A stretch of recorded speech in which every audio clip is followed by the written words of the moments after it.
भगवान शंकर ने सोने की लंका रावण को क्यों दी? छल कपट से प्राप्त की गई वस्तु कभी अस्थायी नहीं रहती, उसका विनाश अवश्य होता है। रावण द्वारा छल कपट से प्राप्त की गई सोने की लंका भी जलकर राख हो गई। रामायण में स्वर्ण नगरी लंका का अद्भुत वर्णन किया गया है। कहा जाता है कि इसकी भव्यता से लक्ष्मण इतने मुग्ध हो गए थे कि उन्हें रावण पर विजय प्राप्त करने के बाद लंका पर शासन करने का सुझाव दिया था। तब राम ने लक्ष्मण को कहा था कि अपनी माँ और मातृभूमि वास्तव में स्वर्ग से भी बड़ी होती है। रामायण में बताया गया है कि आखिर रावण को स्वर्णिम लंका कैसे मिली। राजा धीराज कुबेर संपूर्ण ब्रह्मांड की धन संपदा के स्वामी होने के साथ देवताओं के भी धन अध्यक्ष भंडारी हैं। संसार के गुप्त या प्रकट जितने भी वैभव हैं, उन सबसे अधिष्ठता देव कुबेर हैं। कुबेर 9 निधियों के भी स्वामी हैं। एक निधि अनंत वैभव प्रदान करने वाली होती है, किंतु कुबेर 9 निधियों के स्वामी हैं।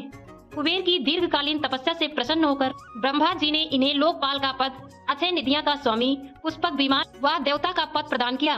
कुबेर ने अपने पिता विश्वमणि से कहा कि ब्रह्मा जी ने मुझे सब कुछ प्रदान कर दिया, परंतु मेरे निवास के लिए कोई स्थान नहीं दिया। इस पर इसके पिता ने दक्षिण समुद्र तट पर चित्रकूट पर्वत पर स्थित लंका नगरी कुबेर को प्रदान की। कुबेर ने कई जन्मों तक भगवान शंकर की पूजा आराधना की।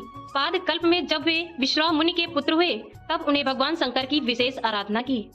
भगवान शंकर ने प्रसन्न होकर उन्हें उत्तर दिशा का अधिपत्य, अलंकापुरी का राज्य, चैत्र रथ नामक दिव्य वन और एक दिव्य सभा प्रदान की।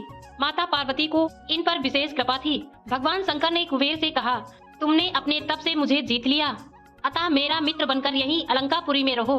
इस प्रकार कुबेर भगवान शिव के घनिष्ठ मित्र हैं।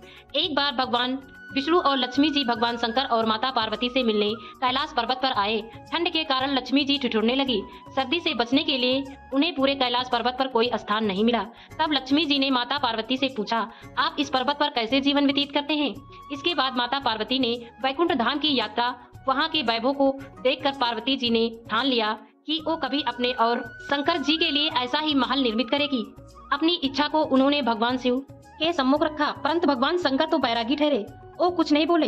एक दिन माता पार्वती ने कुबेर से कहा, तुम्हारे पास बहुत संपत्ति है, तो सोने का राजमहल लंका बनवा दो। मैं शंकर जी को मनाकर उसमें ले आऊंगी। कुबेर को बहुत प्रसन्नता हुई कि मेरी संपत्ति का उपयोग शिव सेवा में होगा। मेरे द्वारा बनाए गए राजमहल में भगवान शंकर माता पार्वती सहित विराजेंगे।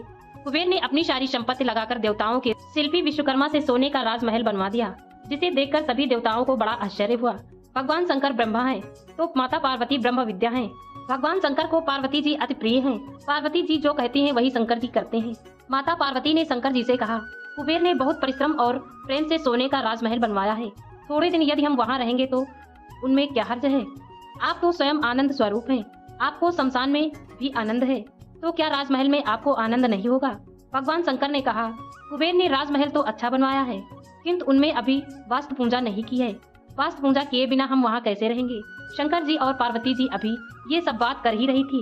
इस समय वहाँ रावण भगवान शंकर के पूजन के लिए आया। शंकर जी जानते थे कि रावण प्रचंड विद्वान है, फिर भी उन्हें रावण से पूछा, वास्तु पूजन करना है, तुम्हें वैदिक मंत्रों का ज्ञान है?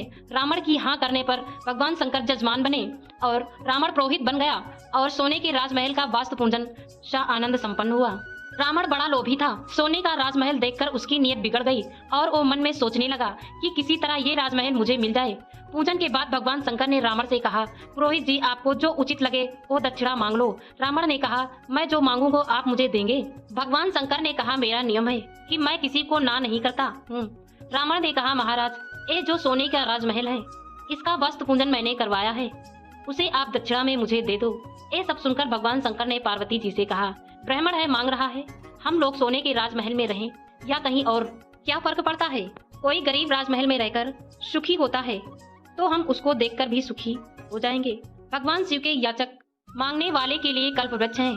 जैसे कल्पवृक्ष अपनी छाया में आए वे व्यक्ति को अभिष्ट वस्त्र प्रदान करता है, वैसे ही शिव के दरबार में कोई खाली हाथ नहीं लौटता। वो उपासकों के समस्त अभाव को दूर कर देते हैं और देते देते आघाते भी नहीं हैं।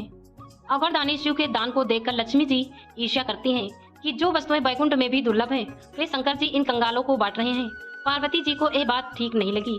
उन्होंने रावण को श्राप देते हुए कहा, जिस सोने की लंका को तुमने दान में मांग लिया है वो एक दिन जलकर भस्म हो जाएगी। और सच में हनुमान जी ने सोने की लंका को जलाकर भस्म कर दिया।